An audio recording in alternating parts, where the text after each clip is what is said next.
Charlie sur Radio Axe Sud, à l'occasion des 100 ans de la radio, je reçois tous les jours un animateur emblématique de la FM. Il est le compagnon du matin des Toulousains. Sur France Bleu, je suis très heureux d'avoir avec nous Alban Forlot. Bonjour Alban. Bonjour Charlie, bonjour à tous. Bienvenue sur Axe Sud. Alors tout d'abord, d'où te vient la passion pour la radio ? Moi ça me vient du Club Dorothée. Quand j'étais gamin, je regardais Dorothée, tu sais, les mercredis après-midi notamment. Et il y avait ce côté où il y avait plein d'artistes qui défilaient, en plus des dessins animés et tout. Et je m'étais dit, ouais, moi je veux faire ça. Et puis le matin notamment, très tôt, je me levais à 5h du matin pour faire des fausses émissions dans mon salon, que j'avais d'ailleurs bien aménagé avec des spots et tout. Mes parents ont cru que j'étais un peu fou. Et puis au final, ils m'ont laissé faire et je crois que la passion elle est née comme ça. Après, il a fallu du temps quand même. Je suis arrivé à Château-Thierry, donc entre Reims et Paris. On est vraiment sur la partie Picardie à l'époque, les Hauts-de-France maintenant. Et en fait, c'est quand je suis arrivé au lycée où là, je me suis dit, enfin même avant, parce que j'étais à 12-13 ans dans des radios associatives, mais après, j'ai monté ma radio au lycée. Et puis voilà, le fait de commencer la radio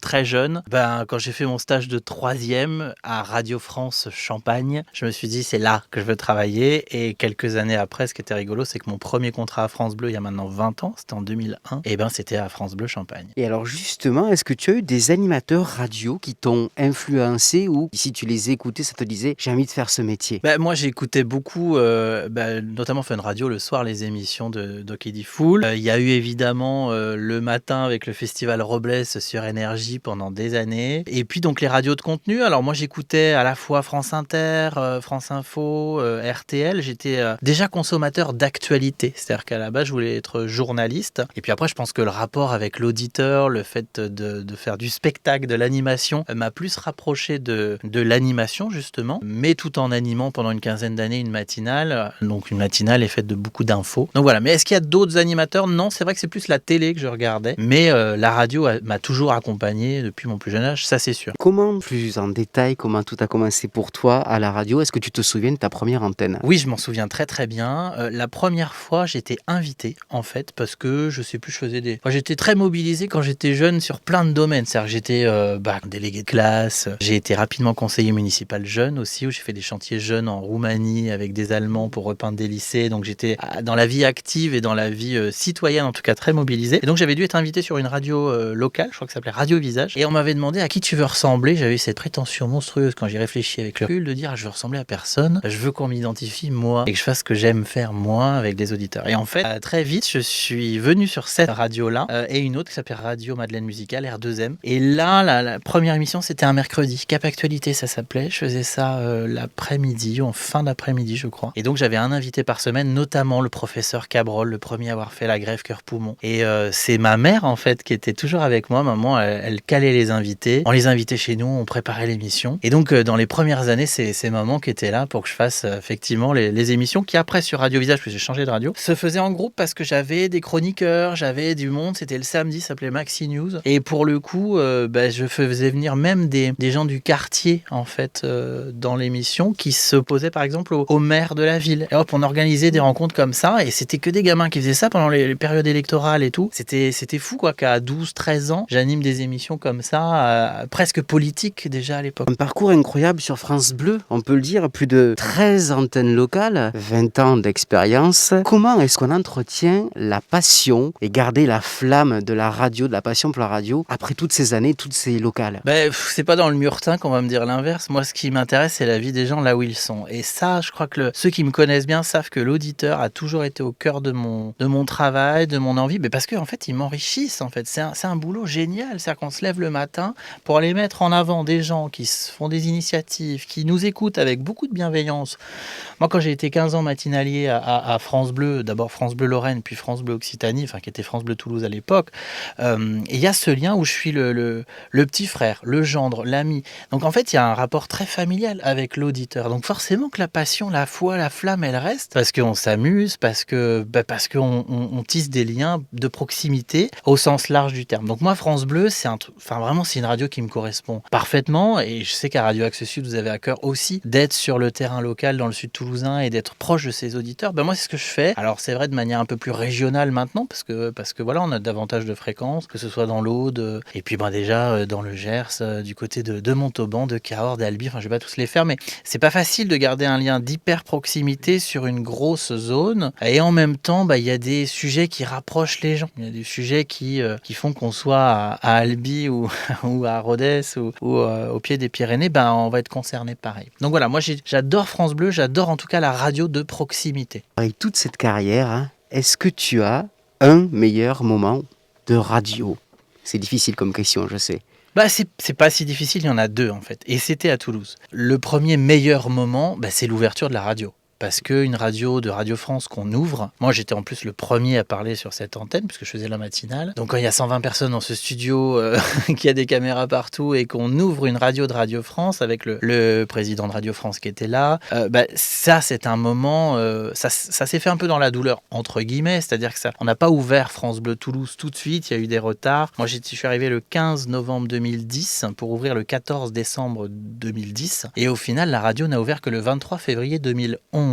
Donc il y a eu du retard. Au début, on était dans le speed. Et heureusement, finalement, je pense qu'on n'aurait pas été... Enfin, si, on aurait été prêt, mais peut-être moins prêt. Donc ça, c'est vraiment le meilleur moment parce qu'ouvrir une radio, c'est génial, quoi. Enfin, c'est tellement d'émotions. Moi, je me rappelais quand j'ai postulé, j'étais à Nancy à l'époque, et que je voyais sur le site internet de France Bleu Toulouse ce fameux pont neuf avec ce coucher de soleil. Et je me suis dit, j'ai envie de travailler là. Quand je suis arrivé ici, moi, je connaissais pas bien Toulouse. J'y étais passé, mais je connaissais pas bien.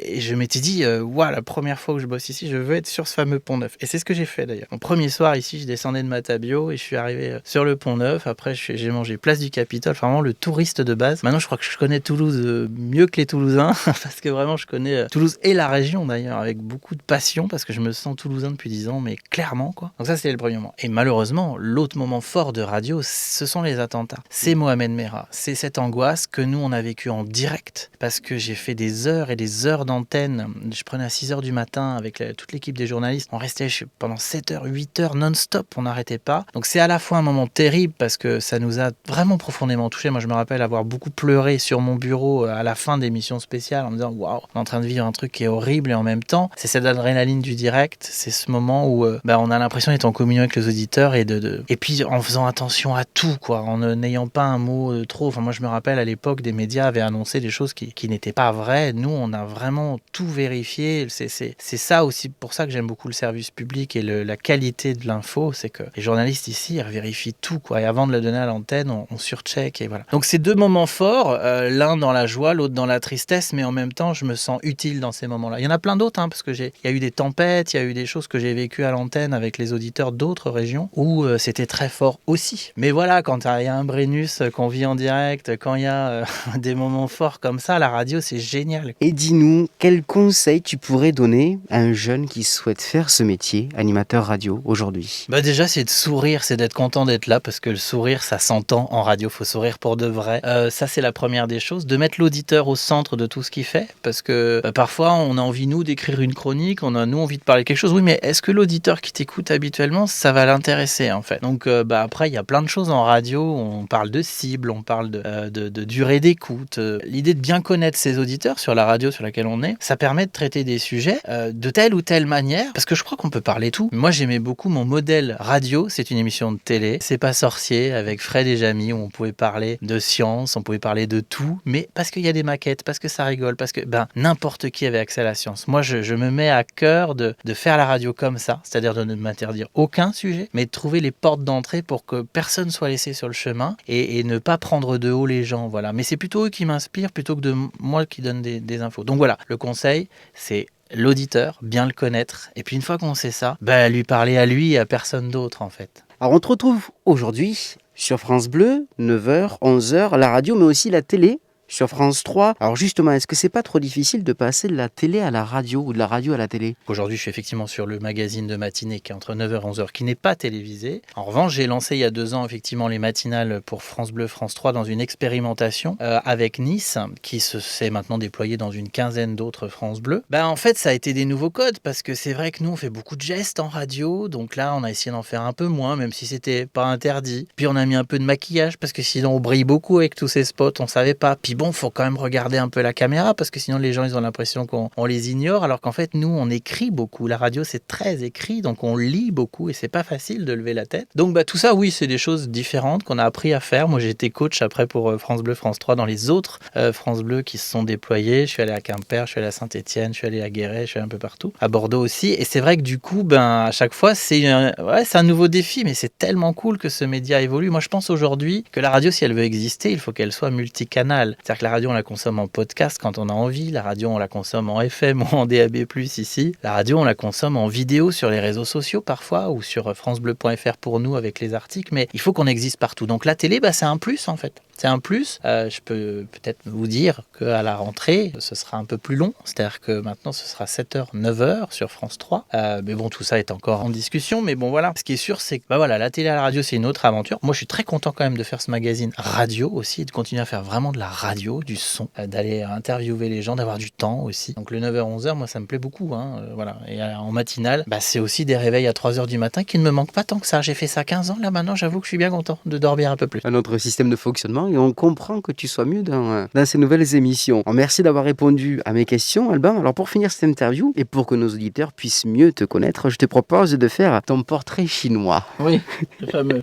Le fameux. Alors si tu étais un animal, lequel serais-tu ? Lion, parce que c'est mon signe astrologique et puis j'aime bien aller au cœur de la jungle, rayonner quoi. Tu vois, j'aime bien être entouré de plein de gens tout le temps. Le signe astrologique Lion, il me correspond parfaitement. Je suis toujours avec plein de gens, assez généreux, tout ça. Puis des fois je mords et ça plaît pas à tout le monde.